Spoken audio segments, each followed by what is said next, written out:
30 points or more streak is now at 28 games, which raises the question for the Fresh PTI segment, which is more impressive, Tony or Mike? No, which is more impressive, the Harden point streak or the Westbrook octuple triple-double? All right, Wilbon, which streak is more impressive? James Harden's 28 straight games with 30 or more points, or Russell Westbrook's 8 straight games with a triple-double? Tony, I'm going to go with Russell Westbrook's streak for a very specific reason. First of all, they're 7-1 in that streak. But Russell's scoring, he's averaging 11 assists, 11 rebounds, and that's great. He's down to 21 points a game. He's down to 19 shots a game. And Russell Westbrook is no longer, for the few critics he had out there, people say he's just too much of a ball hog for my taste. Okay, he's not doing that anymore. You were Jeremy a big Grant, critic. I was one of them. Yeah. Steven Adams and Terrence Ferguson, these guys are made by Russell Westbrook. Yeah. He has fundamentally changed who he is and how he sets them up and how he looks for teammates. And that team, Oklahoma City, is more dangerous to me going forward because of Westbrook's evolution. So I'm going to look at these two categories, and I'm going to say they don't really care all that much about them. They're a sample size of the whole season. They're not the whole season. They're rather esoteric to me, and I don't care. But is that your path to victory? Is that the only way you have to win? Russell Westbrook, and the shot selection is much better than ever. He also has Paul George with him, having a wonderful year so far. Yes. James Harden, and I know it's maddening to see sometimes because the ball's in his hand all the time. But Chris Paul was not on that team for quite a number of those games. Capella not on that team for any of those games. Do that. And they're 20-8. But they got to go the other way soon. Now. And I understand. But in that 30 games, to be 20-8 with him being the only guy, that's impressive. People start mentioning Wilt with all these freaks. Does it seem artistic to you what Harden's doing? Is there anything artistic about it? It's enormously impressive. I don't think that everybody has to paint the Sistine Chapel. You're there to win the game. Really? I like the way Wilt did it. He painted the chapel, didn't he? He did. He could reach it. That's it. He could reach it with his hand. We're done. We'll have some other numbers, too. We won't get into that. Back to you. Thank you. Here's what's happening on SportsCenter right now. After the Lakers' big last-second win in Boston last night, GM Rob Pelinka says team president Magic Johnson will meet with the team this weekend in Philly ahead of Sunday's game against the Sixers. According to the LA Times, Johnson is expected to address many things, including the fallout from... Got an NBA doubleheader here on ESPN tonight. Ben Simmons and the Sixers with a couple of new teammates. They're playing host to the Denver Nuggets again, 7 Eastern here on ESPN. His last line, 19-12. That was at Denver just a couple of days ago. What a busy couple days it was for these Sixers. The big name they came down with, of course, it's Tobias Harris. He's having his best NBA season, almost 21 points per game on 50% shooting. That's why Philly had to give up a lot to get him. Rookie guard Landry Shamet and several draft picks as well going to the LA Clippers for Tobias. And less than a half hour before the deadline, Sixers GM Elton Brand made the move that spelled the end of the line for Markelle Fultz in Philly, trading the young man who has struggled so much since being drafted #1 overall. Reaction today from the team. Just where we are in the season, integrating him in a month or so when we were hoping he'd come back in 2-3 weeks, whenever that was, to add a piece now, get ready for the playoffs, and to get some assets, a first-round pick and a high second-round pick. It just felt like it was the time to do it now. I'd be lying if I didn't feel sad. I felt that, and it was two emotions I had. Sad personally, selfishly, I suppose, that I never really felt like I got a chance to coach him. I never really felt like the city got a chance to see him. I felt sad for that. And I was pleased for him that, he had a new start. He had a fresh start, another opportunity. Again, Sixers hosting the Nuggets in Game 1 of our doubleheader, and Doris Burke is here on the call for it. Doris, when you consider how the Markelle Fultz situation played out from the very day they drafted him #1 overall, I don't think we should be too surprised that they decided to trade him away to move on. Although you just heard Coach, he was very emotional about this. What did they take away from the entire situation? Well, simply put, Sage, they couldn't wait any longer for Markelle Fultz. I think there was some sense within the organization that perhaps he'd be back a little bit sooner. It wasn't proceeding in that direction. And the reality is, from the opening tip of this season and then reiterated by every move, including the Markelle Fultz situation, Philadelphia believes its championship window is now. And so they are putting together a roster that has arguably, outside of Golden State, the best starting 5 in the league. And they've also added much-needed depth. Through these moves, they have raised the talent level on their team. So it's clear, yeah, by the moves they're making that they want to win now. That's the mode they're in. And today we heard a lot more from GM Elton Brand. He said it is time. Listen. The window is now. Our opportunity is now. So once I saw that window, we discussed taking a shot at it now, because who knows how long this window is going to be open. Brett Brown, then, I assume the pressure goes directly on his shoulders. He's been head coach since 2013, only had one winning season. How much pressure is on him? Well, the beauty of Brett Brown is you will not find a more honest, forthright coach in the league. And we just sat with him a short time ago, and he said, listen, my challenge is twofold. Number one, there's an X and O implication. I've got to figure out the best way to incorporate Tobias Harris in particular, because we know, Sage, already there has been some shot distribution dissatisfaction amongst the starters, Joel Embiid and Jimmy Butler, and now you're adding a 21 points per game scorer. The other part of that is the human aspect, and it's up to Brett. And he just said it. It's my job to say it, and it's my job to sell it. He is under no illusions about how much pressure he's under to get to a conference finals, if not the NBA finals. And right now, they're a half a game behind Boston for the 5th spot in the East. Again, it continues tonight as they welcome Denver to town. Doris Burke on the call. We look forward to it. Thank you, Doris. Thanks, Sage. Over, but Ohio State fans have a whole lot to cheer about today. We will tell you why new head coach Ryan Day got some great news. See, we are here for Buckeye Nation, Keith Olbermann. Naturally we are, Sage. So, by the way, it's 2019 AAD. That's after Anthony Davis. And the question is, where do LeBron and the Lakers go from here? And the answer is to play the Sixers in Philadelphia on Sunday. Of course, the question was meant more in the meta sense. Sure. If anybody knows the high end and the low end of turning over a roster, just being swamped in rumors about turning it over, it's LeBron and his latest boss, Earvin Magic Johnson. And with half the Lakers having been rumored to be on the trade block and the now chimerical, diaphanous, lost bid for the Shangri-La that is Anthony Davis, Magic is to meet the team in Philly to reassure all the new guys and all the almost gone guys that it's one big happy family and there's job security and playoff prospects, something about the Patriots and everything. Looked like it actually last night in a fantastic finish in Boston after LeBron came off the largest loss of his career, 42 to Indiana. Lakers down by 6. Caldwell Pope from way downtown. Bang! And it's 3.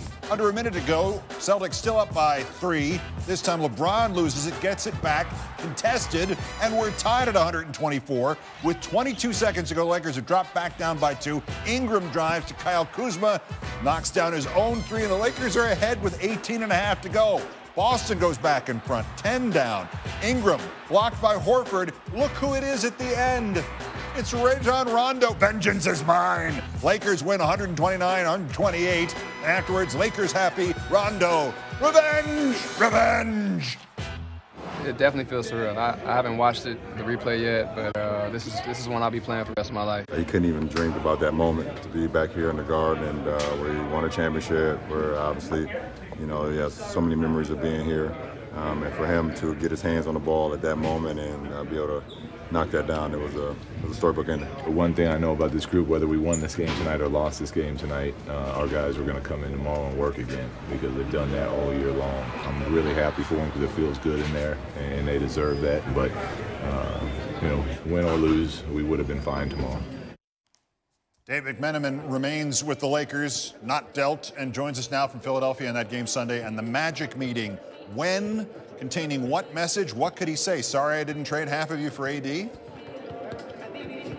Yeah, Magic's making the trip west to east, stopping in East Lansing, Michigan along the way for the 40th celebration, 40th anniversary, excuse me, of the 1979 championship Michigan State team that he was such a huge part of. Then going to go to Philly, where he's going to meet with this team. The LA Times reporting that part of his intended meeting is to kind of have some sort of clear the air forum for everyone to air their grievances. It'll be like Festivus in Philadelphia, where they can say, hey, we didn't like that our name was dangled in trade rumors for a week and a half, and Magic can say to them, hey, you're still part of this team, and let's focus on the task at hand. Of course, then they still have 2 more games before the All-Star break. A very tough Sixers team with a new complexion on Sunday, and then the Atlanta Hawks on Tuesday. Yeah, and then apparently they have to win the Super Bowl. I mean, help me here. A conference call today, and the GM, Rob Pelinka, said he hoped the Lakers season can move the way of the Super Bowl champion Patriots. You were listening onto that call. Connect the dots for us between, two different sports. Yeah, Keith, here are the parallels that Rob presented. Patriots started off 1-2. They were struggling in December. People said they were done. Lakers started off 2-5. They're still struggling at this point in the season, and some people wonder if they're going to make the playoffs. Beyond that, they both have a GOAT. Tom Brady, 9 Super Bowls, 6 rings. LeBron James, 9 NBA Finals, 3 rings. And then the added caveat is Rob Pelinka says that Julian Edelman coming back for suspension really sparked that Patriots team to prominence. He thinks the spark for the Lakers will be their 2 trade deadline pickups, Reggie Bullock and Mike Muscala. I mean, we'll see. Julian Edelman, Super Bowl MVP. If Muscala and Bullock can bring any sort of those type of numbers or contributions, I mean, that would be something special. I don't know, it'd be something super for this Lakers team. Dave McMenamin, dream come true, though. We got LeBron, the Pats, and the Super Bowl all in one story. Thank you, sir. Say it. Very impressive, yes. Okay, now the team that lost to the Lakers last night. The next big piece of the Celtics puzzle is whether or not Kyrie Irving will exercise his player option and become a free agent this summer. Remember, at the beginning of the season, he told Celtics fans he wanted to remain in Boston. Last week, he was asked again about it. He left the door wide open. He was non-committal in a strongly worded interview. Today, Celtics president and GM Danny Ainge sounded very optimistic about Kyrie returning. Listen. The way I view the situation is that I think a lot of people, because of Kyrie's announcement at the beginning of the year, thought that there was a marriage. And I think that it's more like an engagement, and we're going to get married on July 1st. And I think that engagement is still on. As far as I know, in my individual conversations with Kyrie, we're still engaged, but we really can't make those vows, sign that contract until July 1st.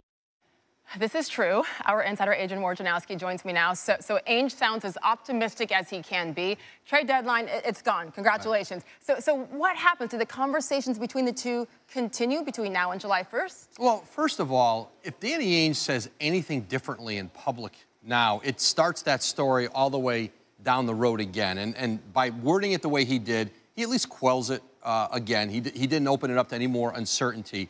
And Danny Ainge knows this, that in the end, it's not going to be the recruiting of Kyrie Irving through the year. He's already there. He knows what they are and what he has. And all Danny Ainge and ownership think they can do is make the team, the organization, as presentable as possible, from winning this season to the roster that he would have going forward when he's got to make his decision in July. And if there's something else he wants out there, well, then he'll go take it. And there's nothing they can do about it. The one thing they can do is offer him more money than anybody else, $49 million more than anybody else, because they can offer that 5th year. So if that's his goal, then he should stay right there in Boston. We'll see.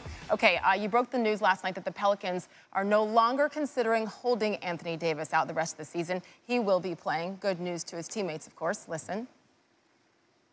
We all enjoy Anthony. We all love having him and playing with him. Just being able to kind of get his, I guess, what is this, like the tour that like Paul Pierce and Kobe had. Like, this is kind of like an AD tour. Nah, but I think for Anthony, man, like I said, this is his passion. This is what he wants to do. So he's still gonna come out here and play as hard as he can and give all he has. And I feel like he's shown that ever since he's played.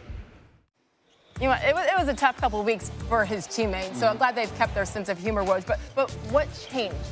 Well, the Pelicans talked to the league office, and the league office reminded them of a few things about the idea of holding Anthony Davis out and trying to not play him for the rest of the year to preserve him from getting injured. The league said, listen, there are already rules on the books. There's a resting rule in the league that if you're a healthy player, a healthy star, and you're playing a national TV game, or you can't just sit guys out. And you know, they told them this too. Listen, if you try to hold him out, and this is seen as retribution for him asking for a trade, the league has already fined him $50,000. You can't punish him again. He will file a grievance with the Players Association, with the league, and he will win. Yeah. There's no way for you to sit him. And the team also came to the, I think, the final sense that, listen, they have season ticket holders, and they have fans who have paid with the idea that they're going to see him play. And listen, while they might like to get a higher draft pick, this is not an organization that has tanked. They're owned by the same group that has the Saints. That's not a football mentality either. Yeah, so I guess it's just back to business as usual, right? By the way, they took him out of their montage, their game intro montage,